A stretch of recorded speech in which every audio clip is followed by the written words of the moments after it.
The experts are wrong again. Despite the pessimism of the government and the medical establishment, which for decades have claimed that autism is a lifelong disability, autism is treatable.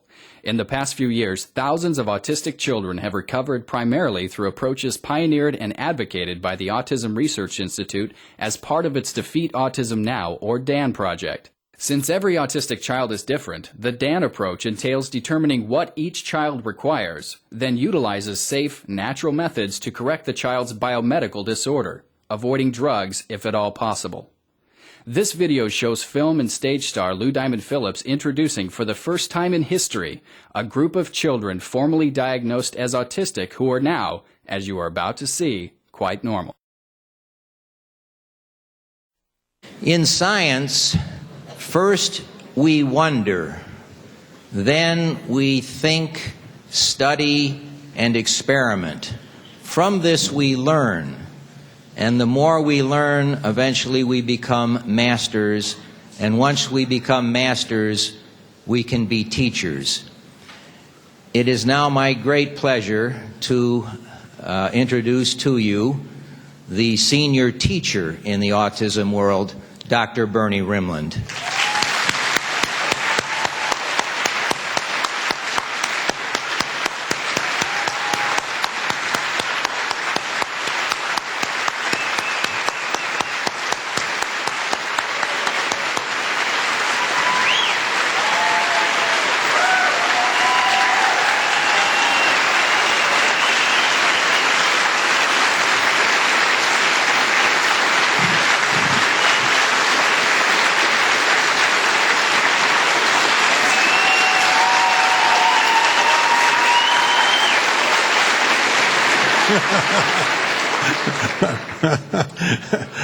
The first lesson for today is we got to stay on schedule. We've got a very, very tight schedule. Let me tell you a little bit about what this is.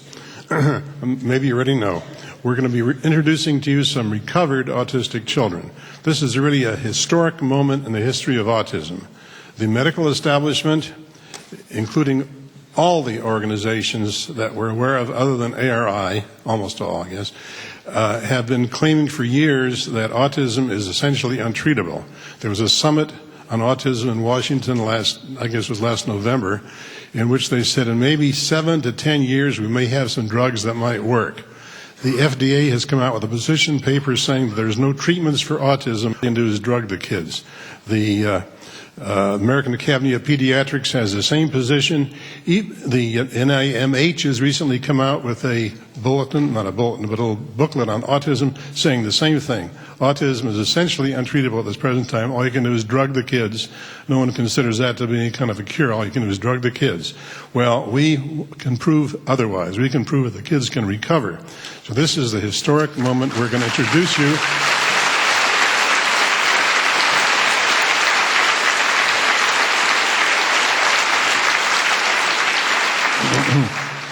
We're going to introduce a number of autistic children to you. I forgot to mention, even the Autism Society of America, which I founded way back in 1965, has taken the position until recently that they agreed with the government. They all of a sudden, they have changed their position, and they're having a conference in which some of our DAN speakers will be speaking later this month. But by and large, everyone claims that autism is not treatable, and you will see recovered children. The media will see those recovered children. The world will see those recovered children, and the myth that autism is untreatable will be destroyed. In a little while, we'll be trotting the children out here. They're going to be led in here by a very well-known and very well-recognized Hollywood and Broadway stage star, Lou Diamond Phillips, who is going to be himself in a movie. He's been in 40 movies, and he's working on a movie right now called 3 for the Devil, in which he will be portraying a high-functioning autistic person. And he'll be leading the kids down here in a few minutes, so we've got to work fast and do a couple of other things first. First off, I would like to introduce to you Lisa, let's see, I wrote her name on here, Kalustian, who is Governor Schwarzenegger's representative, and she wants to read to us a message from Governor Schwarzenegger. Here she is, Lisa.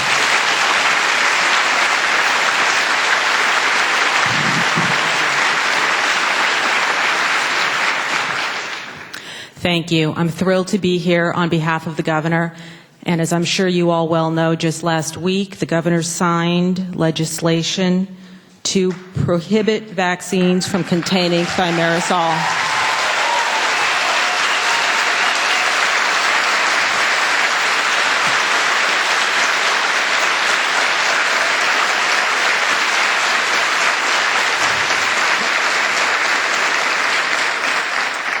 And I will certainly convey your views to him on that.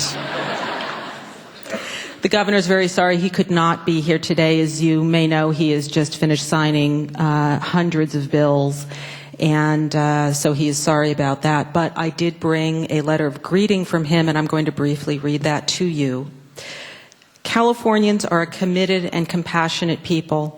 And since 1967, the Autism Research Institute has been dedicated to the prevention and treatment of autism through scientific research. The outstanding efforts of your organization have pioneered great changes in the movement toward alternative treatment methods for individuals with autism. I salute your exceptional commitment to promoting a high quality of life for everyone. And on behalf of all Californians, please accept my best wishes for a memorable event and every future success. Sincerely, Arnold Schwarzenegger.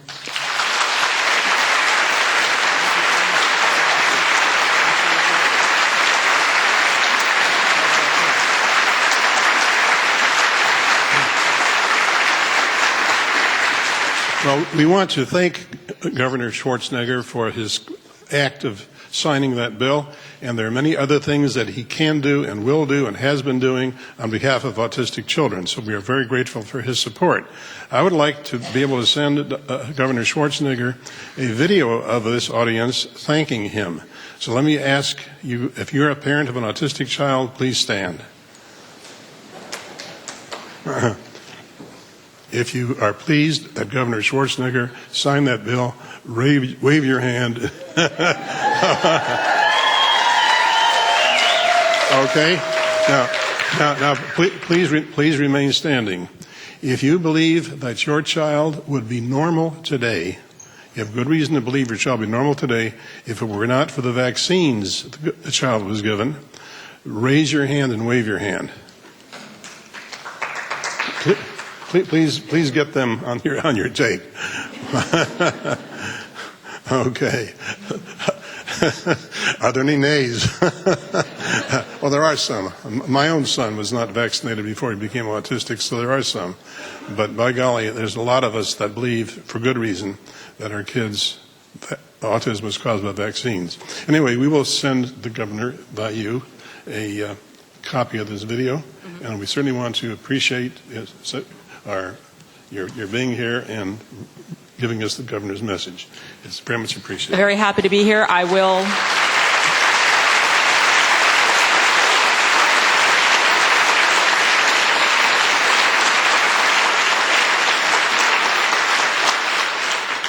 Thank you. The governor does believe that vaccinating children is important because there are risks associated with not doing so, but I will be absolutely sure that I convey your very strong views to him on this matter. Thank you, and have a wonderful conference. Okay. Next on the agenda, we will be having a short film, 5-minute film, called Finding the Words. It was produced by Elizabeth Horn, who is herself the mother of an autistic daughter, and who has prepared this. This is just the first part of the film that will be shown nationally on PBS in next year. Finding the Words will now show, and then as the film ends, the kids, led by Lou Diamond Phillips, will come into the audience, into this auditorium, so that you can see them, and Lou Phillips will be talking with them and showing you that they are very wonderful, interactive kids. Start the film, please.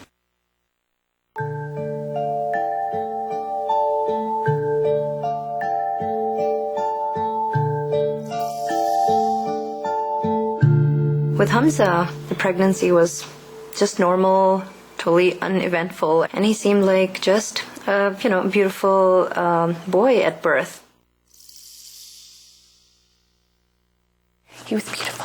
10 pounds, 2.5 ounces, 22 inches long. Taylor was planned. Everything seemed normal. She just sat up earlier. And then she walked at 11 and a half months.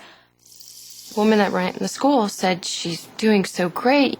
They offered to have her enter the school early. And then actually at 20 months, she just said that there's, I don't know what's happened here, but this little girl was doing so wonderful. And, I don't know what's going on with this child.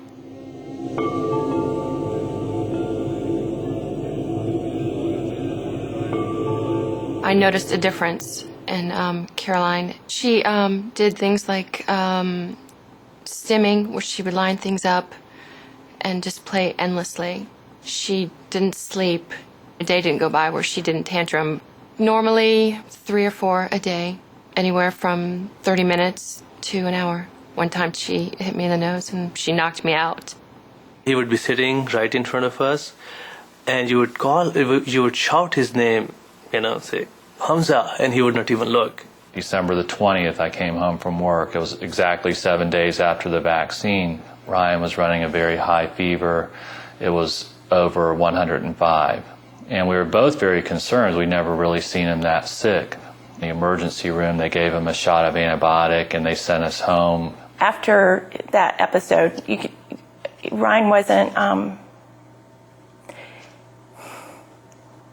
We were sitting here with a child who basically spent the day spinning in a circle, holding tightly onto milk jugs and juice jugs. Looking out of his peripheral vision.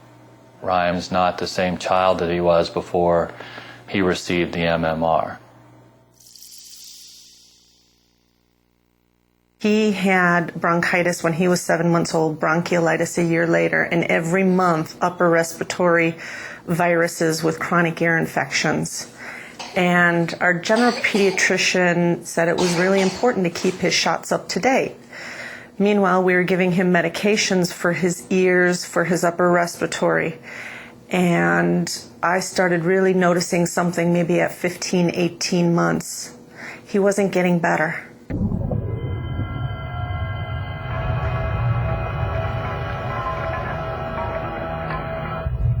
Somehow this picture would never leave my memory. Talking to the doctor in a smiling manner, as he's saying, well, he's not developing cognitively. He doesn't have language. He's behind over here. His social skills are impaired. His self-help skills are impaired. And I felt almost like something falling on my head. Boom, once, twice. He's not talking about my child, So I jumped at him, asking him, there's got to be something, some medication, some surgery. And him saying, actually, there is none. You cannot tell me that there's nothing for my child.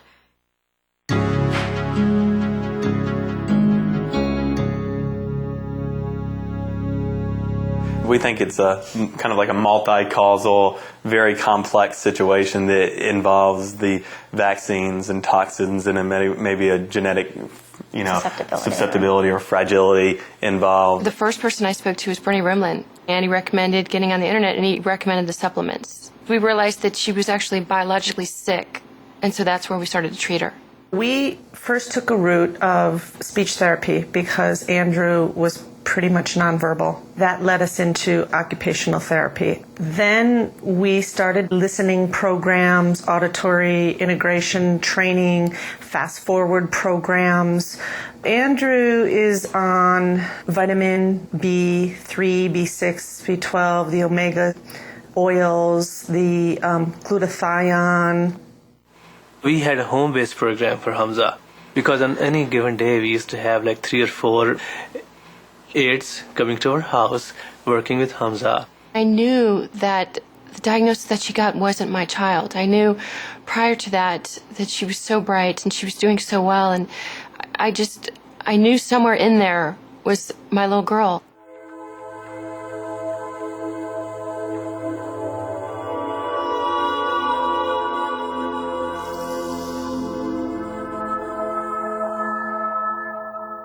My message to parents would be that recognize this is a medical problem. Don't give up. There's a lot out there that can be helpful. You have to find it, unfortunately, at the moment, but it's there. And have a lot of hope because these children do recover.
Good morning. Oh my goodness, there's a lot of you. They outnumber us, guys. That's okay. We'll stick together. I'm Lou Diamond Phillips, and it's truly an honor and a privilege to be here this morning. It's an honor and a privilege to be with these beautiful guys up here.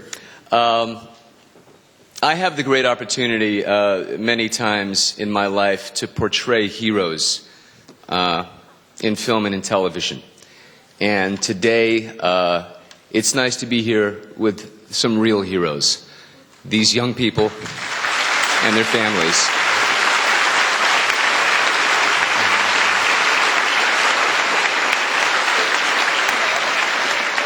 I also have the great privilege to represent many different communities throughout my career, the Latino community, the Native American community, and I've always been honored to put a face on a community and hopefully bring some integrity and some pride to that community, to represent in a good way and to break stereotypes. This has been a bit of a mission of mine in my acting career. But today, once again, I have the honor of being involved with breaking some stereotypes and showing the world that the idea or the perception that they have of autism may not be entirely accurate. That not every person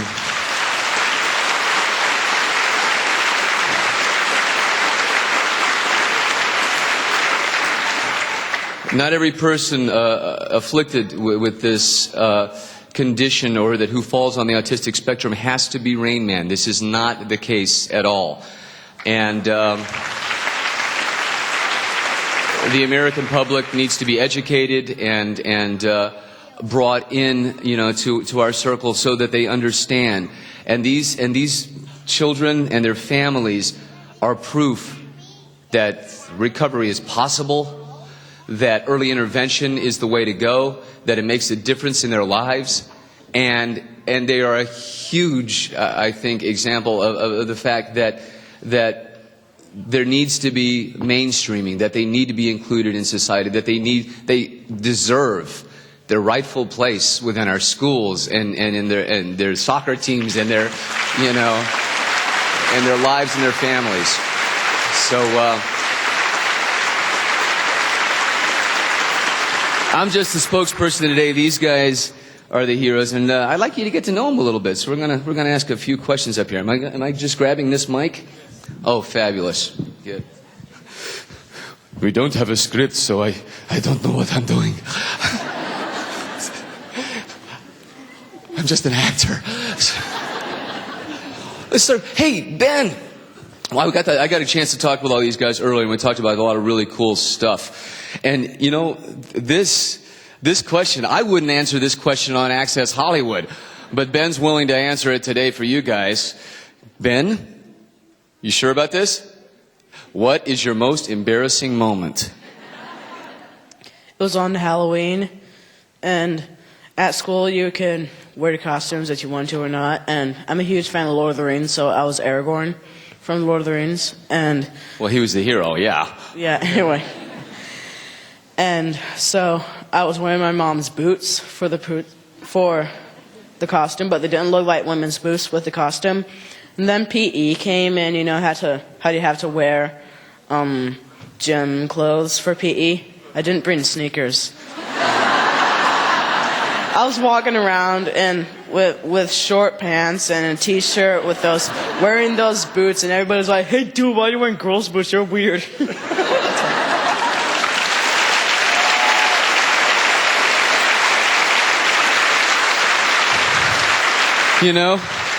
I've discovered it's really difficult to wear women's boots and do sports as well. Women's underwear is worse. What do you want to be when you grow up, Ben? Well, when I was a little guy, I really enjoyed animals, so at that point I wanted to be a zookeeper. And then as I grew older, that faded out, and I got interested in dinosaurs with Jurassic Park and everything. So you're going to be a dinosaur when you grow up? No. Oh. I thought of being a paleontologist, and then that faded out when I saw Lord of the Rings and other great movies, and then I like this guy. And then that's when it came on to me that I wanted to be a movie director. Okay. We'll talk later. I might have an actor for you who's available and unemployed. Thanks, Ben. Hey, Spencer, how you doing, buddy? Good. You're excellent? Yes. Fantastic. Gosh, what were we talking about earlier? Yeah. Oh, yeah. What do I have to say? You can say anything you want to say because every answer you give me is right. How about that? We were talking about soccer earlier, right? Did you play soccer yesterday? Yes. Yeah? Yeah. And what's the name of your team? Dragons. The Dragons. That's excellent. Do you have a dragon on your uniform? Is there a dragon on your uniform? No. No. Oh, you just call the Dragons. I'm sorry, I just assumed that. My coach just calls my team the Dragons. Well, that's good. That way he knows that you're on his team. Yeah. Have you scored a goal yet? Sometimes. Yeah?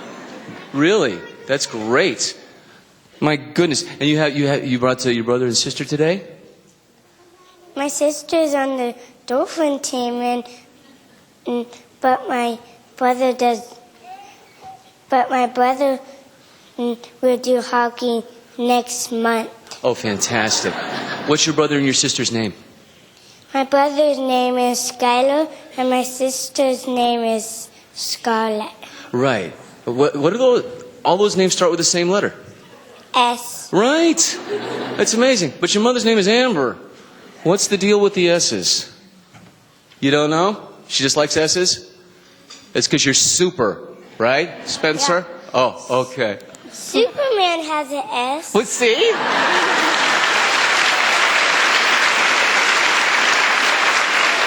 And you are Super Spencer. Hey, Lucas. How are you? Good. Now, we were talking earlier. What do you want to be when you grow up? A football player. Oh, I thought you were going to be president. Oh, okay. Do you think you can run this year? Is that possible? Yes. Good. I'd vote for Spencer. I mean, Lucas, I'm sorry. I would totally vote for Lucas. We won't get too political here. We don't want to polarize the audience. Okay. But you want to be a football player? Do you play football now? Yes. Are you on a football team? Yes. What's the football team's name? The Trojans. The what? Trojans. Oh, the Trojans. Oh, the Trojans. That's fantastic. Like USC. Yes. What position do you play? A couple of different ones? Yeah. Oh, okay. Do you like to throw the ball, or do you like to run with the ball, or do you like to tackle people? Tackle people. Yeah. That's what I thought. You know, you're pretty. Well, how old are you, man? 7. You know, you're a pretty hefty 7. I don't know if I'd want to be tackled by you. Yeah. Hi, Hamza. How are you? You know, let's step out so everybody can see you over here, because you sartorial splendor today. You look fantastic. Yeah. Where do you live? Mill Valley. Where's that at? In San Francisco. Oh, it's beautiful there. Yeah, I was up there once myself. It's very, very pretty. Yeah. Okay, enough, right? Let me see. What grade are you in? 3rd. You're in 3rd grade? Uh-huh. Do you have any hobbies? Oh, I really like being outside and like riding on my bike, and I like going out, and I like visiting a lot of other places in the world. Oh, speaking of which, you went around Hollywood yesterday, didn't you? Yeah. What'd you see? I saw the famous Beverly Hills.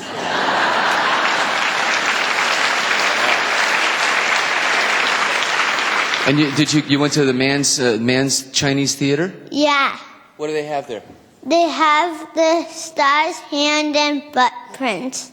That's really cool. Yeah. Do you think you'd want to put your footprints and handprints there sometime? Sure. Yeah. All right. Wait a second. You're better looking than me. I don't know. You might take my job away. No? Maybe. Okay. All right. You know what? You need to talk with Ben, the director. All right. We got a future going on here. Hey, there's Jack. Hi, Jack. Say hi, Lou. That's fantastic. You've never talked on a microphone before? That's pretty cool, huh? Say hi really loud to everybody and see how loud your voice goes. That's neat. Hey, did you get your Jaguar? Show me your Jaguar. Did you get the Jaguar? You got the Jaguar. There it is right there. Okay, who's better than you? You've got a Jaguar. Yeah, we took it out of the book. But did you get some stickers out of the book too? Yeah, good. That's excellent. What's that? For you. Oh, this is for me?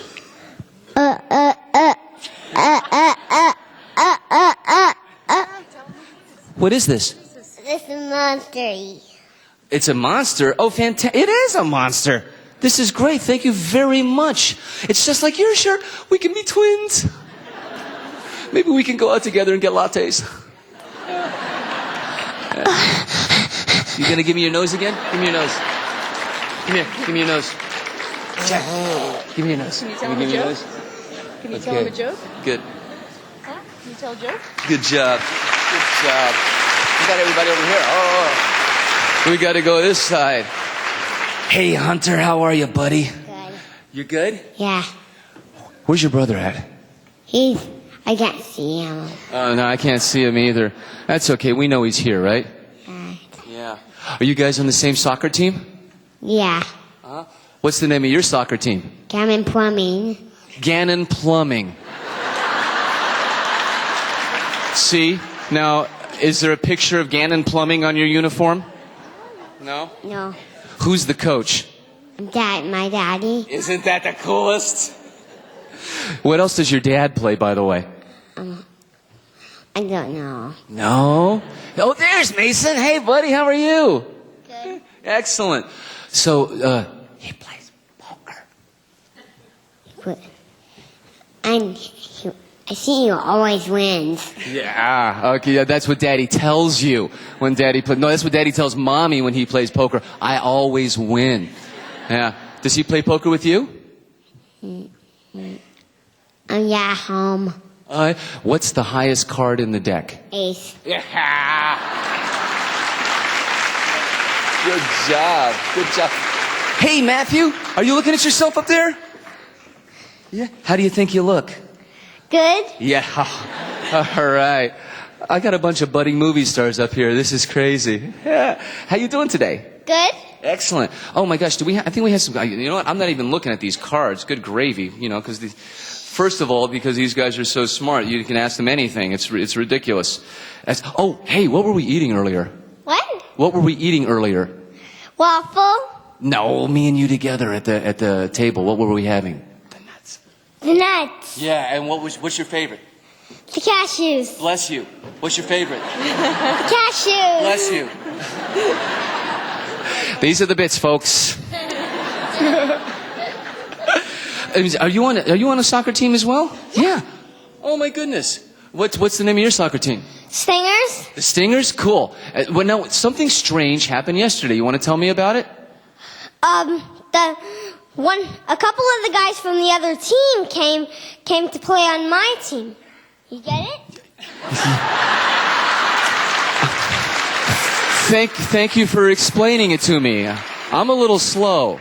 Yeah. No, I got it. Now, why was that? Well, because we didn't have enough players on our team. You get it? Yeah, I'm with you now. I got it. Yeah. Hi, Robert. How are you? You're going to just take that away, right? Okay. We'll come over here. This microphone's almost as big as you. How are you? Good. You good? There's a lot of people out there, huh? Uh-huh. That's okay. They're all our friends. They all like us. How old are you, Robert? I can't follow you in there.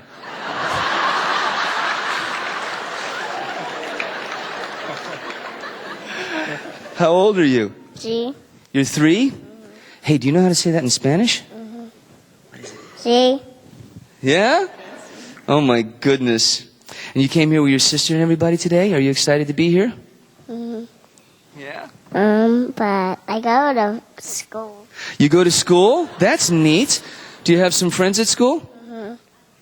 Yeah? What are your friends' names? Someone else. Huh? Someone else. Yeah. Oh, that's neat. I'm so glad you're here. So it's been wonderful for me to get to know these incredible kids, and I'm sure it's wonderful for you as well to see them up here. And I'm thrilled we got this on videotape.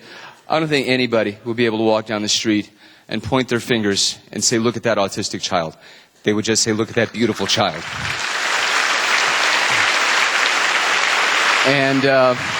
And that's what we're doing here. And I want to thank these incredibly brave, smart, beautiful kids who will grow up to be whatever they want to be. And with the help of their families and their support and your continued help and support out there. So God bless you for doing what you're doing, and let's keep fighting the good fight. Thank you, Dr. Rimland.